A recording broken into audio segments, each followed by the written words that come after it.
We have to adapt or die. Climate-related disasters have almost doubled compared to the previous 20 years. Our statistics here in Africa show that we have about 2 disasters a week. 90% of those are climate-related.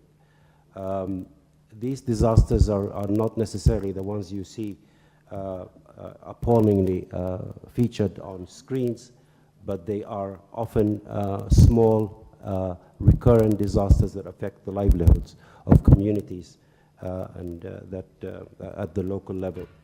So obviously climate change is undermining our ability to achieve the 2030 Agenda for Sustainable Development and the goals of the Sendai Framework for Disaster Risk Reduction. My organization, the UN Office for Disaster Risk Reduction, is the custodian of the Sendai Framework and is actively working to address the climate emergency using an all-of-society approach.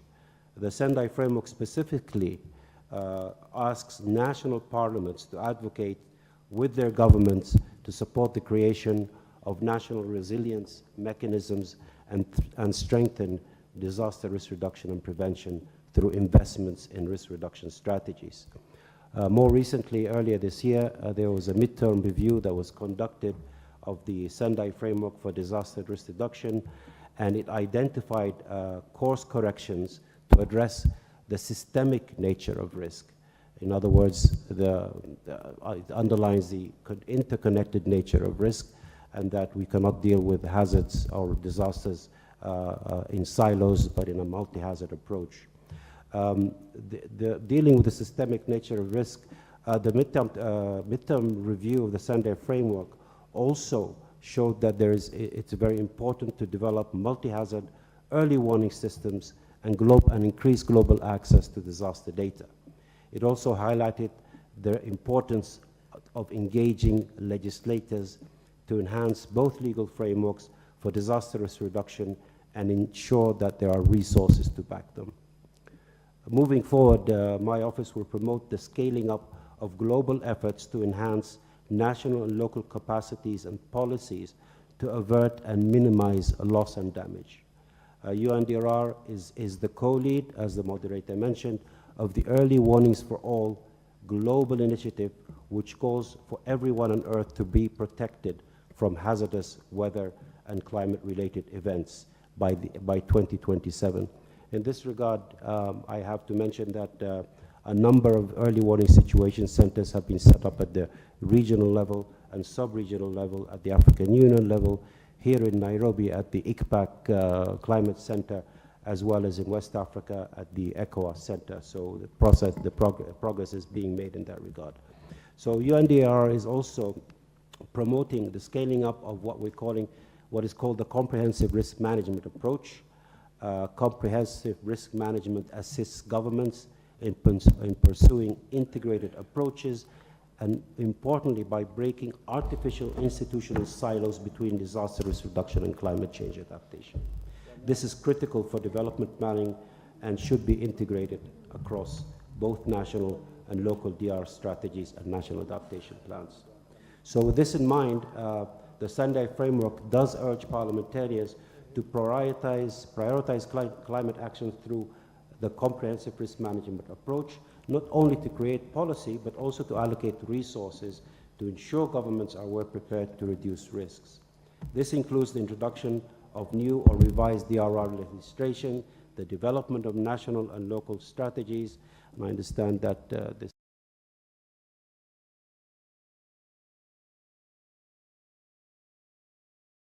very welcome news, and also to focus on increasing financial resources for disaster risk reduction budgets. So in order to help in a practical way parliamentarians in this process, we have created a practical toolkit that offers 10 specific actions to effectively shape and implement disaster risk reduction policy, legal, financial, and oversight frameworks. The toolkit calls for the integration of disaster risk reduction into development plans and initiatives that address climate change adaptation, by ensuring that it's also mainstreamed through both legislation and budgets. So as we move forward, it's crucial that we collectively strive to implement and advocate for climate and disaster resilient policies and strategies that contribute to sustainable development, disaster risk reduction, climate adaptation, and climate mitigation. So I'd like to invite parliamentarians to put nature, people, lives, and livelihoods at the heart of climate action, to support policies that combat climate change, safeguard the environment, and create a sustainable and prosperous future for all people, including here, especially here in Africa. Thank you, Moderator. Thank you, Mr. Speaker. Thank you very much. Mr. Speaker, allow me now to bring the politicians on board. We have a number of delegations, and in the customary parliamentary tradition, I'll read out the delegations. If I read out your country, you could stand, and then we can acknowledge you. In the Kenyan Parliament, we do not clap, and we do not make other unnatural sounds. We stomp. We stomp on it. So stomp on it when we call out the delegation. We have a delegation from Zambia. Zambia. Thank you, Honorable. We have a delegation from Uganda, a very strong delegation from Uganda. Very, very strong delegation from Uganda. You're welcome. We've got a delegation from Egypt. Egypt, you're welcome. You'll be taking the floor shortly. We've got a delegation from Mali. Mali has registered. I believe they're around. We've got a delegation from Sierra Leone. Sierra Leone, yes, and indeed the president of Sierra Leone has been with us since the summit started. We've got a delegation from Guinea. Guinea, you are welcome. You're welcome. And for information, if you need translation services, there are certain, there's an area that is reserved for French speakers with the necessary translation devices. We've got a delegation from Namibia. Namibia, you're welcome. We've got a delegation from Nigeria. Nigeria, you are welcome. We've got a delegation from Gambia. The Gambia, welcome. We've got a delegation from South Sudan. South Sudan, you're welcome. We've got a delegation from Ghana. Ghana, you're welcome. Dr. Mafo will be moderating some of the sessions. We've got a delegation from the East Africa Community, the EAC. You're welcome. And Sankok is back in this chamber. And Babu Owino is not here today. You're welcome from the EAC. We've got a delegation from the Africa Union and Pan-African Parliament. Members of the Pan-African Parliament, I saw Esther Passaris, and I think Esther has gone for another meeting. Last but not least, we've, Professor Margaret Kamar of Pan-African Parliament. Last but not least, a delegation from Kenya, both National Assembly and the Senate, please be upstanding. These are the hosts and the ones who have put together this wonderful dialogue. You are all welcome, and I know other members will be joining us in due course. Right Honorable Speaker, at this juncture, allow me to bring the chair of the Senate Departmental Committee that is concerned with matters climate change and environment, the Honorable Senator Methu. The floor is yours for 3 minutes. Thank you very much, our moderator. Right Honorable Speaker, I'm used to Amason Kingi. The Right Honorable Speaker, Moses Masika Wetangula, please allow me to address when standing because it is not customary for parliamentarians from Kenya to speak when they are seated. And I'm very grateful that I got an opportunity to speak for you. You know, I have a lot to learn from you. I tell you that when I become an accomplished legislator, I'll become Moses Wetangula. My name is John Methu. I am a senator from a county called Nyandarua. I am serving in the Senate, privileged to serve as the youngest senator. That is why I say that I have a lot to learn from Senator Speaker Moses Wetangula. I'll read something that myself and the team have put together. I'm deeply honored and privileged to stand before you today at this momentous event of the African Climate Summit Conference Parliamentarians Dialogue. on behalf of the Senate Standing Committee on Land, Environment and Natural Resources, I extend to each of you a warm and heartfelt welcome to the Parliament of Kenya. We have gathered here from across the continent and beyond, representing diverse backgrounds, profession, and expertise, all united by a common purpose to address one of the most pressing challenges of our time, global climate crisis. As we embark on this crucial journey over the next few days, I wish to express my gratitude to each and every one of you for your commitment to creating a sustainable and resilient future for Africa. The African Climate Summit conference comes at a pivotal juncture in our shared history. The impacts of climate change are not just looming over the horizon.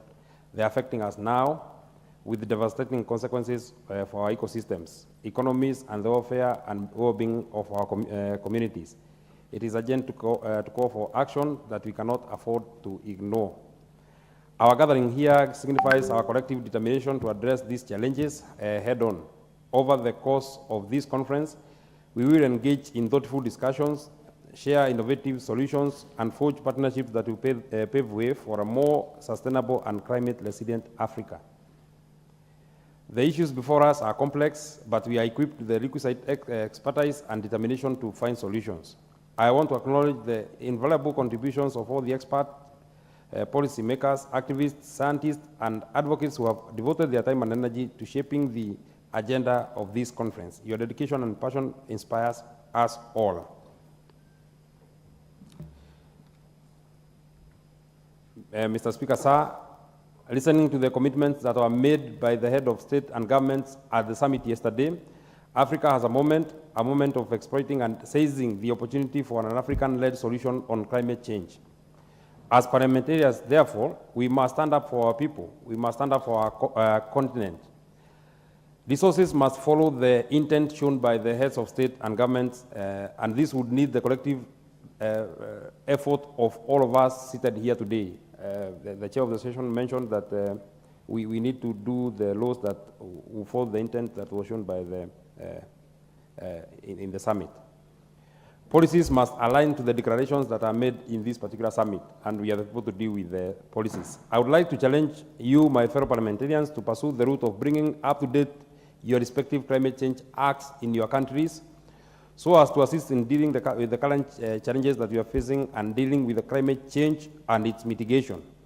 The committee that I chair in the Senate, which is fully mandated to consider all legislation and bills touching on climate change, very recently was able to process and bring up to date a bill forwarded by my counterpart in the National Assembly, namely the Climate Change Amendment Bill, National Assembly Bill number 42 of 2023. And the members of my committee, most of them are in this particular gathering.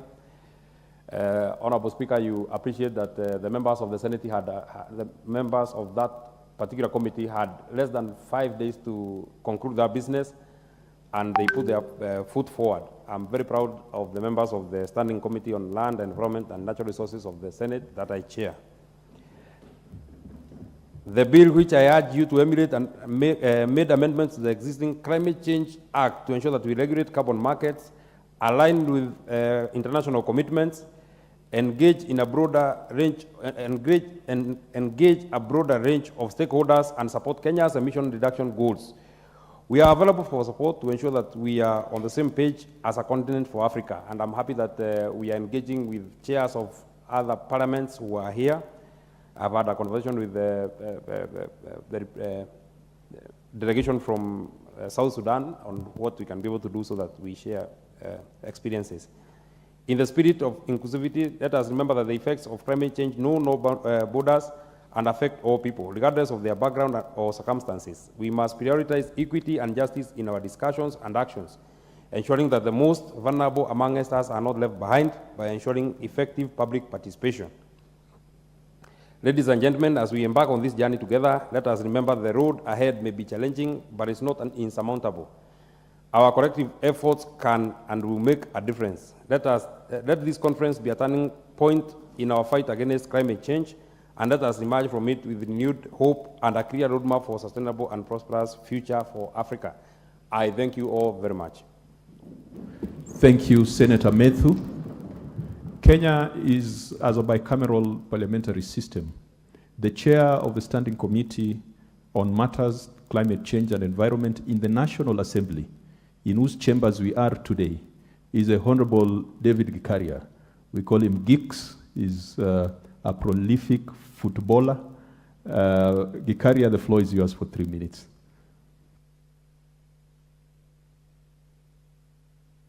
Thank you, moderator.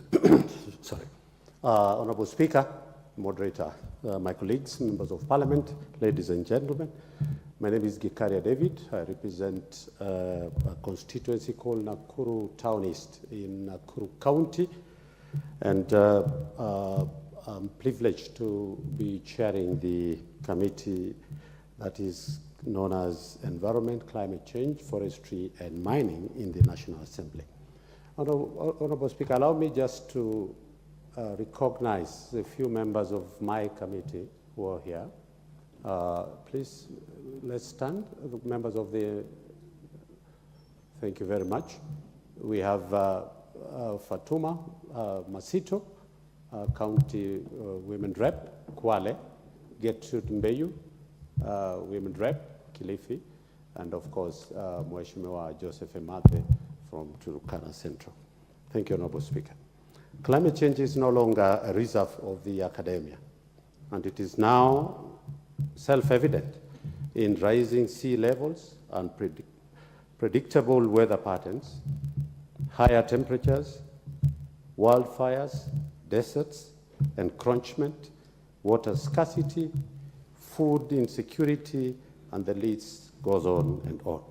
It can't be ignored or wished away. It calls for a corroborated action. The scientists have predicted and the indicators have shown that accelerated warming in the planet is now estimated at 1.5 degrees by 2030. In addition, most nations, that is the nationally determined contributions, are not sufficient to safeguard the 1.5 degrees goal. This makes challenge even worse.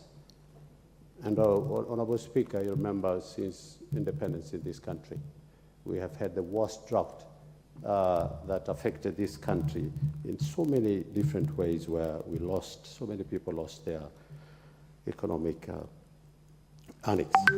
Cognizant of the imminent impact and the effect of climate change, as parliamentarians, we have come together to ensure that the desired results for keeping the global temperatures at manageable levels are met. Honorable Speaker, if you look at what we have done in this country, the budgets that we recently passed and are now being implemented, is that His Excellency the President did actually allude to the fact that he wants to take matters of climate change seriously, and he actually doubled, almost tripled, the budget allocation to the respective ministries that endeavor to undertake environment and climate change effect. And we actually passed that just to showcase how important the President has taken this aspect seriously.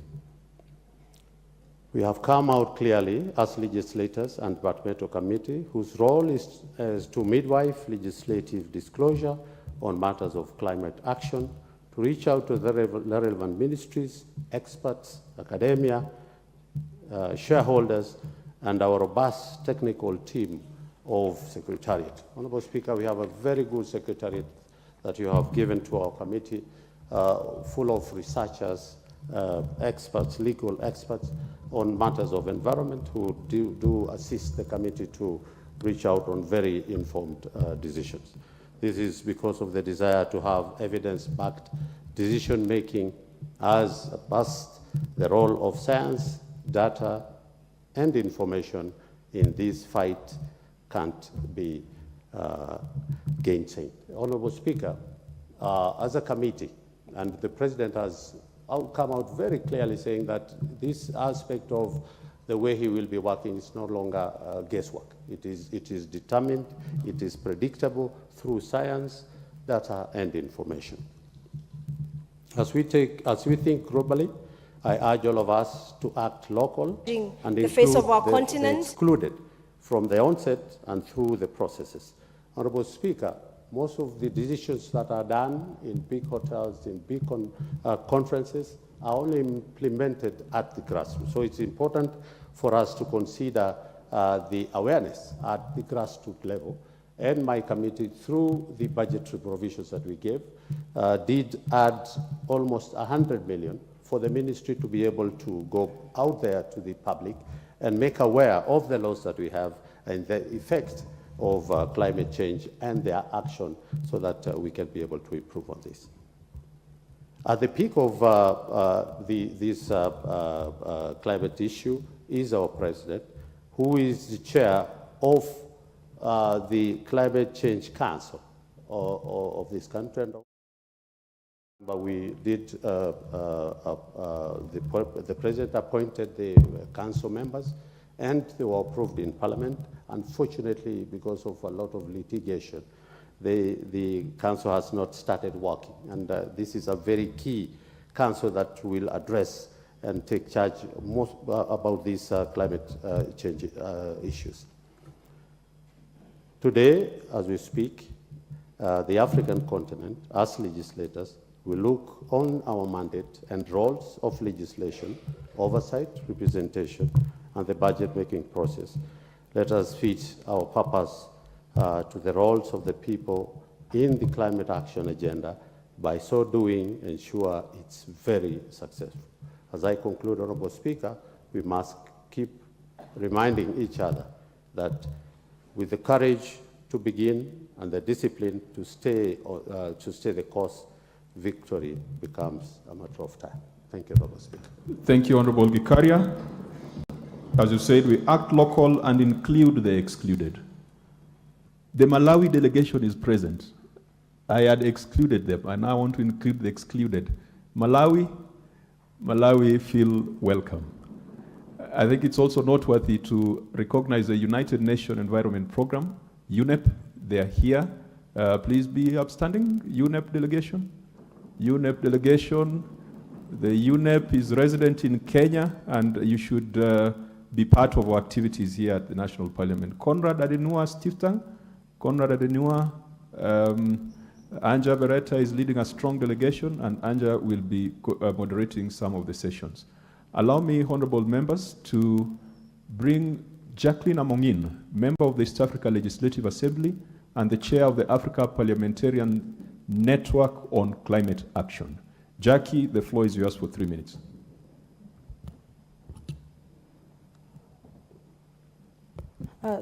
Thank you, Right Honorable Speaker, and thank you, Senator Moses Kajwang. I've already been introduced, but allow me to take this opportunity as the chair of the African Parliamentarians Network on Climate Action to introduce some of the executive members who are amidst us. I think I see Honorable Mutinta from Zambia.